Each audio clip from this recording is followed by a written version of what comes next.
Take the beat.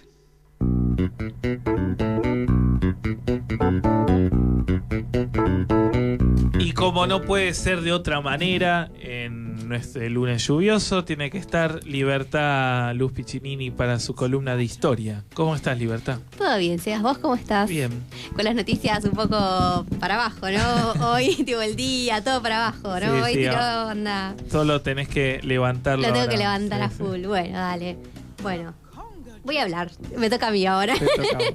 Voy a hablar de Dante Alighieri porque el 14 de septiembre de ¿Quién es? 1321 muere. ¿Y quién es Dante Alighieri? Dante Alighieri es el escritor de la Divina Comedia. Entre otras obras, ¿no? Obviamente, la que lo hace famoso y lo que lo trae como al estrellato renacentista es la Divina Comedia, por muchas razones. La realidad es que el año de nacimiento sí es desconocido, se supone que muere en 1321, el 14 de septiembre, por eso lo traje, o sea, dentro de 9 días. Sí. Y bueno, este es un poeta conocido justamente porque esta obra es una transición entre el pensamiento medieval y el pensamiento renacentista. Recordemos que el pensamiento medieval y toda la composición era donde los autores no existían, digamos, eran mecenas, que generalmente era la iglesia la encargada de encargar obras justamente y decir que debería tener esa obra, tanto en pintura como en literatura. Sí, en la música también. En la música también intervenía, tal cual, en los cantos gregorianos y demás, bueno. Justamente pasa a ser renacentista, obviamente donde el hombre y todo el contenido humanista es el centro del mundo, ¿no? Donde ahora sí aparecen los autores y empiezan a estar reconocidos a nivel, no digamos mundial, porque en realidad es que no es mundial, pero sí a nivel de Europa, ¿no? Eurocentristas. ¿Qué lo hace famoso esto? Hay que determinar varios detalles para que este hombre sea famoso. Primero, que es la primera obra literaria que se escribe en lengua vulgata. Recordemos que hasta esa época todo se escribía en latín. Sí.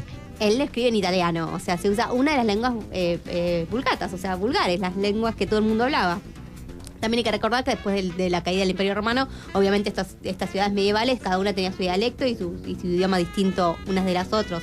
Por algo la comunicación también era difícil. Recordemos que tampoco la comunicación era la de ahora, sino que tardábamos años en llegar de un destino al otro. El libro, bueno, tiene fragmentos y justamente esto también lo que es interesante, y episodios con alusiones autobiográficas y referenciales a la época donde él vivía. Justamente, por ejemplo, esto de que las regiones no compartían la misma lengua y la comunicación era difícil se ve reflejada en varios extractos del libro, ¿no? Otra de lo que lo hace autobiográfico y llamativo es que esta chica Beatriz Portinari realmente existió, de la cual teóricamente Dante es acompañado en el paraíso por esta persona, y si existió en la vida real, y que en realidad fue un amor cortés. Por esto es del amor cortés de... ¿Pero él existió de verdad? Sí, Dante sí existió de verdad, sí, obviamente. No es como Shakespeare, que no se sabe. No, Shakespeare también existió, tipo, no digan eso. Hay una realidad.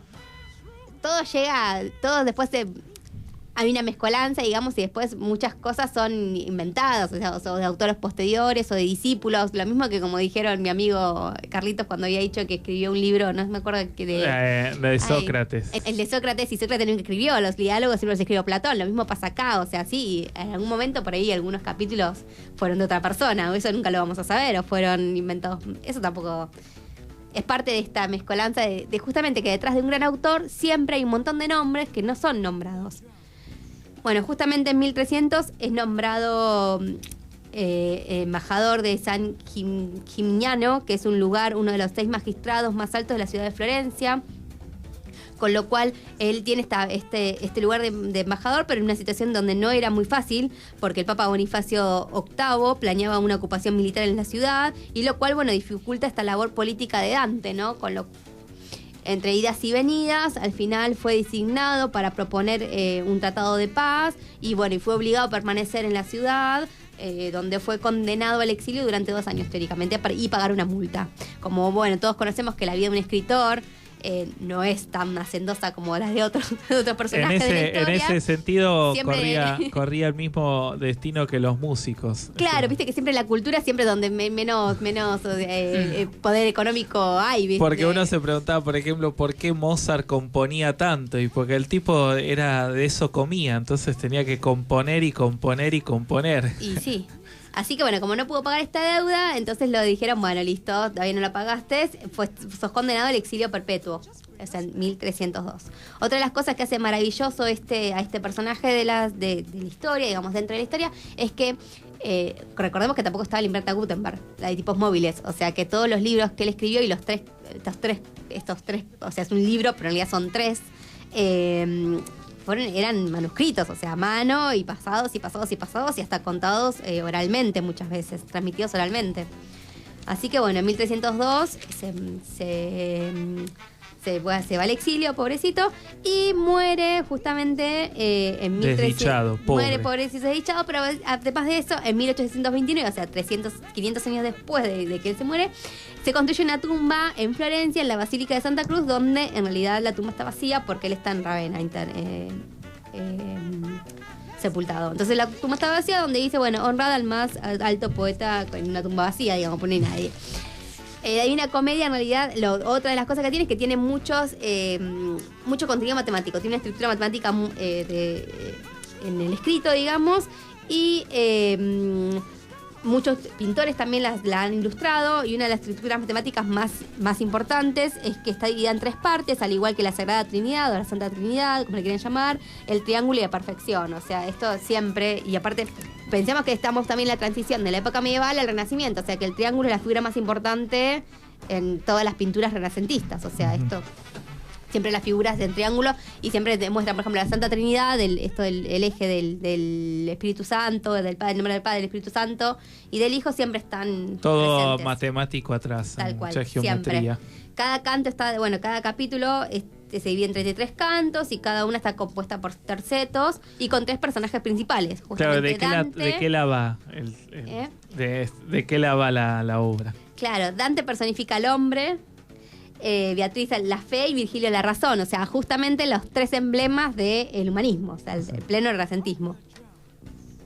Bueno, este poema se puede leer según los 4 significados que atribuyen a los textos sagrados, igual que la Biblia, o sea, tiene un significado literal, uno moral, uno alegórico y uno anagógico, o sea, utiliza la concepción del tiempo y el espacio, con lo cual ahí ya hay una mezcla entre cómo se concebía el tiempo en la época medieval y cómo se concebía en el Renacimiento, o sea, ya había varias cosas pendientes.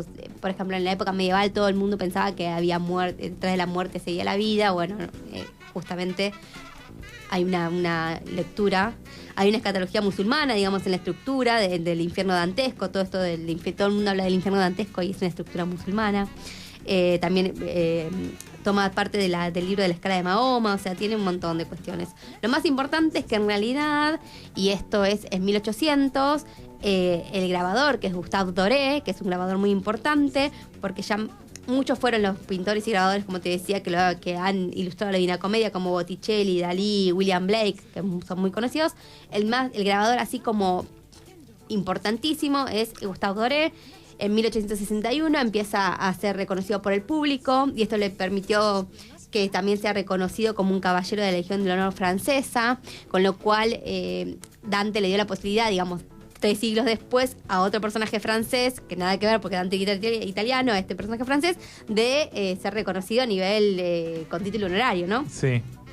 Lo cierto es que estos fascículos y este grabador, los fascículos se vendían como revistas, como de 3 o 4 páginas, donde, bueno, ahí ya existía la imprenta de Gutenberg, ahí ya vamos a hablar. Entonces, el editor, digamos, lo eligió a él como grabador por sus trabajos anteriores. Y bueno, después fue discontinuado este número y 7 años más tarde salió la ilustración del Purgatorio y del Paraíso. La realidad es que, bueno, tuvieron dos colaboradores muy grandes, uno es Panenmaster y otro es Pizan.